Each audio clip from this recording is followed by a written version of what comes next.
മുന്നേ നമ്മുടെ നാടിന്റെ വീഡിയോയിൽ ഇട്ടിട്ടുണ്ടായിനി, രണ്ട് പാർട്ട് ഇട്ടിട്ടുണ്ടായിനി. അപ്പൊ അതിലൊരു വീഡിയോയിൽ നമ്മൾ പറഞ്ഞിട്ടുണ്ടായിരുന്നു നമ്മുടെ നാട്ടില് ചോന്ന ആമ്പല് വിരിയുന്ന ഒരു സീസൺ ഉണ്ട്. അത് അന്നേരം നിങ്ങൾക്ക് കാണിച്ചു തരാം. അപ്പൊ ഇപ്പൊ ആ സീസൺ തുടങ്ങി. അപ്പൊ അത് നിങ്ങളെ കാണിച്ചു തരാൻ വേണ്ടിയിട്ടാണ് നമ്മൾ ഈ വീഡിയോ എടുക്കുന്നത്.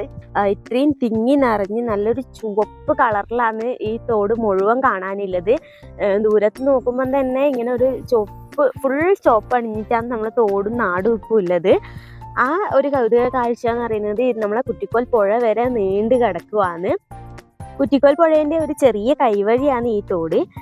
ഇതിന്റെ ഒരു സൈഡിൽ പോയാൽ കുറ്റിക്കോൽ പുഴ എത്തും. പിന്നെ ഇപ്പുറത്തെ സൈഡിലേക്ക് പോയാൽ നമ്മളെ പത്തായച്ചിറ അണക്കെട്ടിലേക്കാണ് എത്തുക. അപ്പൊ നമ്മള് ബാക്കിൽ മൊത്തം എന്താ ചോന്ന ആമ്പല് വിരിഞ്ഞിട്ട്, വീഡിയോയിൽ എത്ര ക്ലിയർ ആവുന്നുണ്ട് അറിയില്ല, നേരിട്ട് കാണാൻ നിറച്ചും പൂത്തിട്ടുണ്ട്. ഇതിപ്പോ നമ്മള് വന്നത് കുറച്ച് വൈകിട്ടുള്ളത്, 10-10:30 ആയി. കുറച്ചും കൂടി നേരത്തെ ആണെങ്കിൽ ഇതിപ്പോ കൂമ്പാൻ തുടങ്ങി. കുറച്ചും കൂടി നേരത്തെ ആണെങ്കിൽ ഫുൾ വിരിഞ്ഞ ഒരു സൈസിലുള്ള അമ്പലം നിങ്ങൾക്ക് കാണാൻ പറ്റുമായിരുന്നു.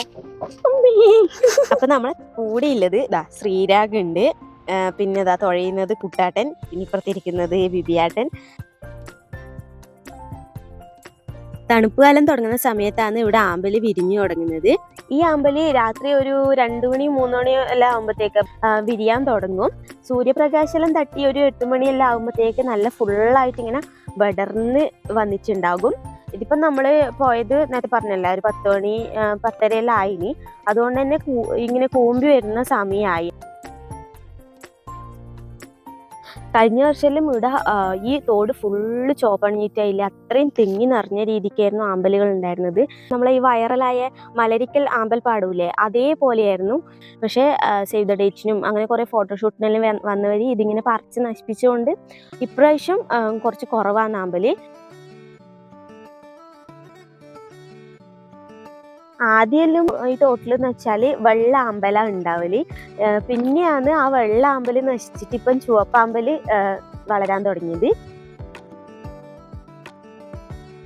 നമ്മൾ ഈ തോടിന്റെ ഒരു സൈഡ് ഫുള്ള് കണ്ടൽക്കാടുകളും ഒരു സൈഡ് ഫുള്ള് തെങ്ങിൻതോപ്പുകളാണ്. നമ്മൾ ഈ ഒരു പ്രദേശം എന്ന് പറഞ്ഞാൽ ഒരു 8 ഗ്രാമാണ്. അതുകൊണ്ട് തന്നെ ഒരുപാട് തെങ്ങിൻതോപ്പുകളുണ്ട്. നല്ല വെയിലുണ്ടായിരുന്നു. അപ്പോൾ കുറച്ചൊരു തണൽ കിട്ടാൻ വേണ്ടിയിട്ട് നമ്മൾ ഇവിടെ കണ്ടൽക്കാടിൻ്റെ അടുത്ത് തോണി കയറ്റാൻ പറ്റുന്ന ഒരു സ്ഥലമുണ്ട്. നമ്മൾ അവിടത്തേക്കാണ് ഇപ്പം കയറുന്നത്.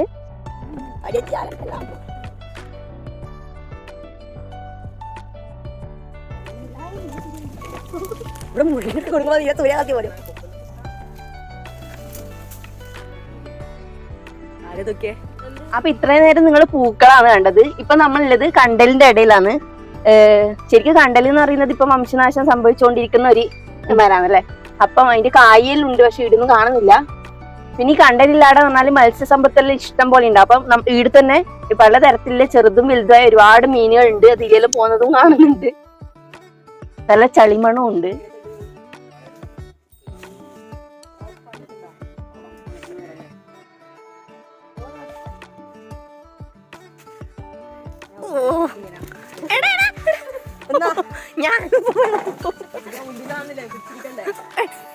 കൊള്ളി വരുന്നുണ്ട്.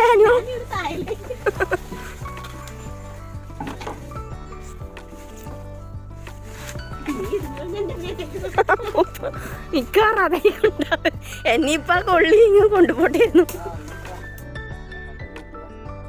അപ്പൊ ഇതാണ് നമ്മൾ കണ്ടലിന്റെ വിത്താണിത്. ഇത് മൂത്ത് പാകാവുമ്പോൾ ഇതൊന്ന് പൊട്ടിയിട്ട് നേരെ താഴേക്ക് വീണിട്ടാണ് പുതിയ ഇങ്ങനെ കണ്ടലെല്ലാം ഉണ്ടാവുന്നത്. ഇതിപ്പോ മൂത്തില്ല, ഇത് കുറച്ചും കൂടി നീളം വെക്കും. തൽക്കാലം ഇതൊന്ന് പൊട്ടിച്ചിട്ട് കാണിച്ചു തരാം ഇതെങ്ങനെയാന്ന് ഇതാവുകയെന്ന്. ആ തണ്ട് മൂത്തിട്ടാകുമ്പം താനെ പൊട്ടിയിട്ട് ഇതേപോലെ നേരെ വെള്ളത്തിലേക്ക് ഇങ്ങനെ വീഴുക ചെയ്യാം.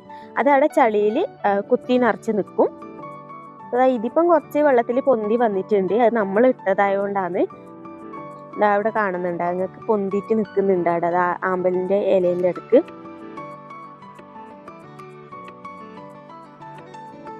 നിങ്ങൾ ഇപ്പം വീഡിയോയിൽ കണ്ടിട്ടുണ്ടാവുമായിരിക്കും കുറേ വേസ്റ്റുകൾ ഇങ്ങനെ നമ്മളെ തോട്ടിൽ അവിടെ ഇവിടെ ആയിട്ട് അടിഞ്ഞു കൂടിയിട്ടുള്ളത്.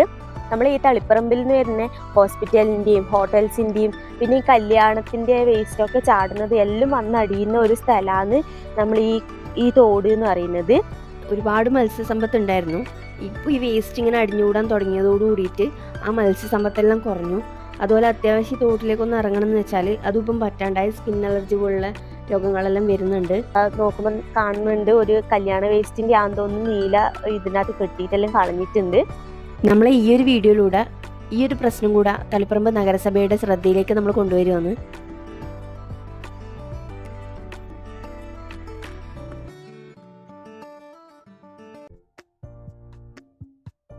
നമ്മളെ തുഴയൽക്കാരെല്ലാം ആവേശത്തോടെ 3 ആളിൽ നിന്ന് തുഴയുന്നുണ്ട്. നമ്മൾ ഇനി പോകുന്നത് നമ്മളെ നേരത്തെ പറഞ്ഞ അണക്കെട്ടിന്റെ അടുത്തേക്കാണ്.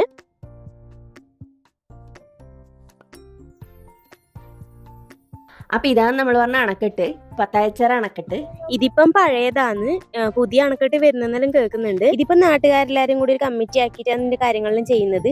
ഇത് കുറേ പഴക്കമുള്ള ഒരു അണക്കെട്ടാണ്. അതേപോലെ തന്നെ പഴയ രീതിയിലുള്ള മെയിൻ്റനൻസ് വർക്കാണ് ഈ അണക്കെട്ടിന് ഇപ്പം ചെയ്തുകൊണ്ടിരിക്കുന്നത്. പണി എന്ന് പറയുമ്പം കൊല്ലത്തിൽ ഇതിൻ്റെ പല മാറ്റണം, അതേപോലെ തന്നെ മണ്ണിട്ടിട്ട് നിറക്കണം, അങ്ങനെ കുറേ പണിയുണ്ട് ഇതിന്. ഇനിയിപ്പോൾ പുതിയൊരു അണക്കെട്ടെല്ലാം വരുവാണെങ്കിൽ ഷട്ടറുള്ള ടൈപ്പ് ആയിരിക്കും. അങ്ങനെയാണെങ്കിൽ അണക്കെട്ടിൻ്റെ പണി കുറച്ചും കൂടി എളുപ്പമായിരിക്കും എന്ന് വിചാരിക്കുന്നു. അപ്പോൾ നമ്മൾ തിരിച്ചു പോവാണ് കേട്ടോ.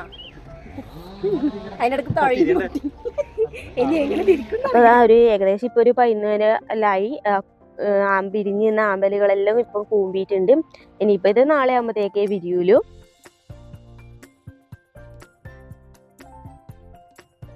അപ്പൊ നമ്മൾ തോഴ പോയിരിക്കും.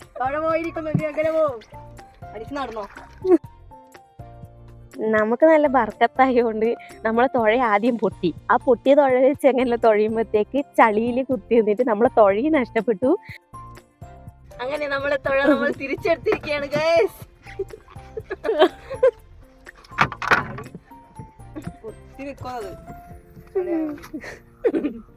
അപ്പൊ നമുക്ക് പ്രത്യേകിച്ച് തന്നെ നന്ദി പറയാനുള്ളത്, നമ്മൾ ചോദിക്കുമ്പോൾ തന്നെ ഈ തോണി വിട്ടു തന്നിട്ടില്ലേ, തോണീന്റെ ഓണറായ സജീഷ് ചേട്ടനോടാണ്.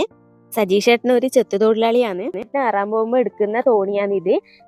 ഏറി വന്നതിന് ശേഷമാണ് നമുക്ക് ഈ തോണി വിട്ടു തന്നിട്ടുള്ളത്. പിന്നെ നമ്മളെ സ്പെഷ്യലായിട്ട് ഗസ്റ്റ് പോലെ എത്തി വന്നതാണ് നമ്മളെ ശ്രീരാഗ്. നമ്മളെ വളർന്നു വരുന്ന ഒരു യുവ ഫോട്ടോഗ്രാഫറാണ്. സ്വന്തമായിട്ട് ഒരു ഇൻസ്റ്റാഗ്രാം പേജൊക്കെ ഉണ്ട്, വൺസ് മോർ ഫോട്ടോഗ്രാഫി. എല്ലാവരും കയറി അത് ഫോളോ ചെയ്യാൻ നോക്കുക. അപ്പം നമ്മൾ യാത്ര തുടങ്ങിയിടത്തേക്ക് തന്നെ തിരിച്ചെത്തി. നമ്മളെ ആമ്പൽപ്പാടൊക്കെ ഇഷ്ടമായിട്ടുണ്ടെങ്കിൽ ഒന്ന് ലൈക്ക് ചെയ്യുക, നിങ്ങളെ അഭിപ്രായങ്ങൾ കമൻറ്റ് ചെയ്യുക. കൂടാതെ നമ്മളെ ചാനൽ ആരെങ്കിലും സബ്സ്ക്രൈബ് ചെയ്യാത്തവരുണ്ടെങ്കിൽ ഒന്ന് സബ്സ്ക്രൈബ് കൂടി ചെയ്യുക. ബൈ.